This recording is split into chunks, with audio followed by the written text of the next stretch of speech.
High, আমি টুম্পা। সবাইকে শুভ সন্ধ্যা, অনেক অনেক শুভেচ্ছা। আজ 26 ফেব্রুয়ারি 2026। বড়দেরকে শত কোটি প্রণাম জানাই, ছোটদের ভালোবাসা ও প্রীতি শুভেচ্ছা। আমার এই ভিডিওটি সবার জন্য, ছোট বড় সবার জন্য। এখানে পুরোটাই রান্নার ভিডিও। অনেকজনের, এখানে 20 জনের রান্না করেছিলাম সেই ভিডিও। তো তার সাথে সাথে আমি কিছু কথা শেয়ার করতে চাই। এই ভিডিও মারফতে আমি কথাগুলো শেয়ার করতে চাই। তাহলে আপনাদের রান্নাটাও দেখতে সুবিধা হবে আর কথাগুলোও আপনাদের শুনতে সুবিধা হবে। কেন অনেকে না কথাগুলো শুনতে চায় না। কারণ কিছু কিছু মানুষ খুব গরিব থাকে, তো তার কারণে তাদের কথার কোনো দাম থাকে না। যেমন আমি। তো সবার ফার্স্টে বলি, আমি একজন ডিভোর্সি মা। আমার একজনের সন্তান আছে, কন্যা সন্তান। সন্তানের বয়স এখন 16 বছর। সন্তান হোস্টেলে থাকে, পড়াশোনা করছে। অনেক কষ্টে না আমি ওকে মানুষ করছি। বাট তোমরা আমাকে এত ভালোবাসা দিচ্ছ যে আমার অভিজ্ঞতাটা আরও বেড়ে যাচ্ছে। কষ্টটা মনে হচ্ছে না। যখনই কষ্ট মনে হয় তখন কিন্তু আমি কাঁদি না। কারণ কেন জানো তো? তোমরা রয়েছো যে। আমার পরিবার সবাই আছে তো, তার কারণে আমি কান্নাকাটি করি না। হ্যাঁ, কোনো সময় যদি কান্নাকাটি করি তখন সেটা সুখের কি দুঃখের সেটা বলতে পারবো না, বা একটু হয়ে যায়। তো যাই হোক, আমি গত 3-4 দিন ধরে কিছু সুইগি দাদাভাই বা ভাইদের বা কিছু ওলা ড্রাইভারদের বা এই যে ফোনের রিচার্জ নিয়ে অনেক কথা শুনছি, যেখানে আ রাঘব স্যার বলে একজন প্রতিবাদ করছে। খুবই ভালো লাগছে। বাট আমি তার আ এতই ভালো লাগছে চিন্তার বাইরে, আমিও কেঁদে ফেলেছি প্রায় ওইসব দেখে। কেন আমি ভীষণভাবে তাড়াতাড়ি ভীষণ হয়ে যাই। তো সেরকমই আমি কাজের লোক। জানেন তো, আমি লোকের বাড়িতে কাজ করে আমার দিন চালাই। 10.5 বছর বয়স থেকে আমি লোকের বাড়িতে মানুষ হয়েছি। 24 ঘন্টা কাজ করতাম। তখন রেট ছিল 50 টাকা। 150 টাকা 24 ঘন্টা। বিশ্বাস করবেন না। এখন সেই জায়গাটা হয়েছে প্রচুর টাকা। তো আমি একটা কথাই বলতে চাই যে, যেই আমার এই ভিডিওটা দেখবে, যার মারফতে যেই দেখুক, একটা কথাই বলব। আমাদের সঙ্গে খুব খারাপ ব্যবহার করে কাজের বাড়িতে। অত্যন্ত খারাপ ব্যবহার করে। 1 গ্লাস জলও দেয় না। এবং এটাও বলে যে, আমরা কাজের লোককে 1 গ্লাস জল কেন, 1 কাপ চা কেন, 1 গ্লাস জলও দিই না। সঙ্গে যদি আমরা কোনো সময় 10 থেকে 15 মিনিট দেরি হয়ে যায়, কেন দেরি হয়েছে? অনেক কৈফিয়ত চায়। কোনোদিন যদি আমাদের খুব শরীর খারাপ হয়েছে, কেন আসেনি? যদি একটা ছুটি বেশি হয়ে যায়, তোমার টাকা কেটে নেব। আচ্ছা, বলতে পারবে? আমরা তো সার্ভিস দিতে যাচ্ছি। আপনাদের বাড়িতে রান্না করতে যাচ্ছি, যে রান্নাগুলো আপনারা খাচ্ছেন। কত কষ্ট করে আমরা সেই কাজগুলো করি। সে যেই ঘর মুছুক বা যে বাচ্চাকে মানুষ করুক বা সব রকম ধরনের। কিন্তু আমাদের কি কোথাও একটু নেই, মানে যে কেউ আমাদের হয়ে কথা বলবে, কেউ আমাদের সঙ্গে ভালো ব্যবহার করবে কোনো কাজের বাড়িতে। কাজের লোক মানে কি এটাই যে গায়ে গা ঘেঁষানো যাবে না, তাদেরকে 1 গ্লাস জল দেওয়া যাবে না। আ তাদের খিদে পেলে সেই খিদেটাকে পেটে নিয়ে কাজ করতে হবে। কোনোদিন এরকম পৃথিবী থেকে কেউ নেই। বা দিনের পর দিন এত ও খাটিয়ে নেয়, কিন্তু মাইনে দেওয়ার সময় ঠিক যেটুকু আমরা রেট করে ঢুকি সেটাই দেয়।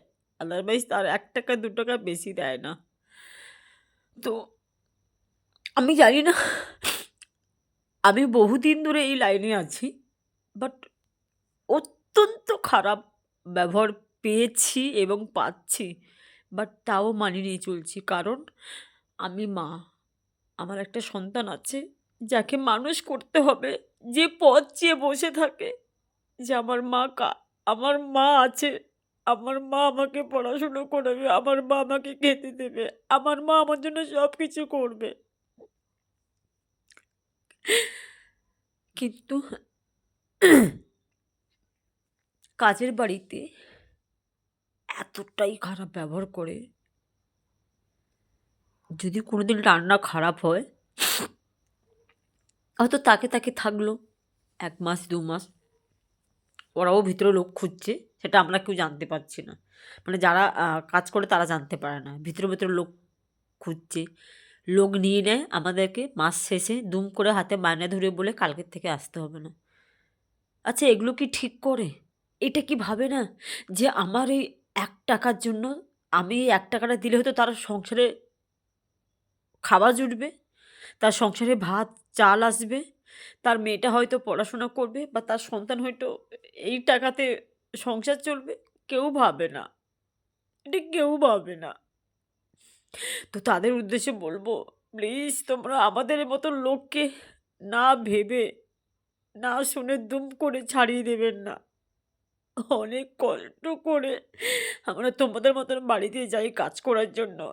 আমি বহুদিন ধরে ভাবছি আমি ভিডিও বানাবো, বানাবো কিন্তু আমি বানাই না। কারণ কে আমাদের কথা শুনবে? কে আছে আমাদের এই কষ্টটা বুঝবে?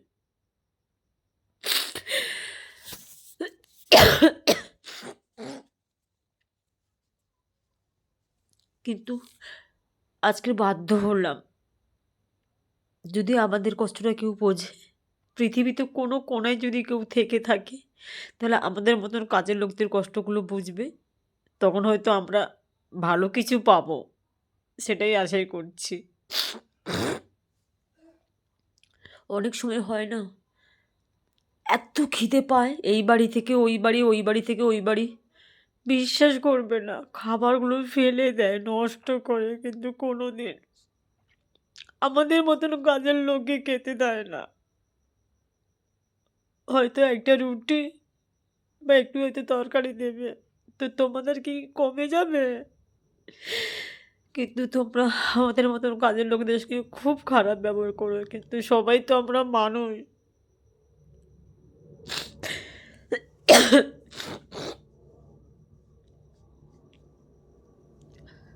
আমি কোনো কাজের বাড়িতে বলেছি যে, "আমার না খুব জল খেতে ইচ্ছা করে, আমি একটু জল খাবো।" তখনই বলেছে, "তোমার যদি এত জল খেতে ইচ্ছা করে তুমি তোমার বোতল সঙ্গে করে নিয়ে আসবে।" আমরা শুধু ভাবি আমরা কোন সমাজে বাস করছি। এতটাই আমাদের সমাজ খারাপ যে কাজের লোকও কাজের লোক বলে ভাবে না। তারা মানুষ না। অথচ আমরা দিন নেই, রাত নেই, ২৪ ঘন্টা কাজের বাড়িতে সার্ভিস দিই। আমাদের মতন কোনো মা, কোনো বোন, কোনো দিদি ২৪ ঘন্টা থেকে বাচ্চাকে মানুষ করছে। আমাদের মতন কোনো বোন, কোনো দিদি থেকে তোমার ঘরটাকে পরিষ্কার করছে, পরিচারিকা কাজ করছে। আমাদের মতন কোনো দিদি, বোন বা আমি তোমাদের খাবার জোগান দিতে যাচ্ছি। বাট কিন্তু তার তুর তারও মারফতে আমরা কিচ্ছু পাই না। শুধু মাস শেষে গেলে ২ টো টাকা, যেই টাকাটা ফিক্স করা থাকে সেইটা কোনোভাবে নিয়ে আসি যাতে আমার সংসার চলে।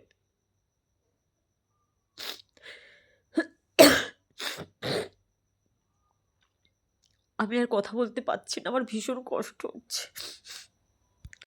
সবাইকে একটা কথাই বলবো, প্লিজ সে কাজের লোক হোক, সে ড্রাইভার হোক, সে সুইগি হোক, সে যেই হোক, আমরা সবাই মানুষ। প্লিজ আমাদের সঙ্গে খারাপ ব্যবহারটা করো না। নমস্কার। আজকের মতন এখানেই। শুভরাত্রি। শুভেচ্ছা জানাই সবাইকে। ধন্যবাদ। রাখছি এখন।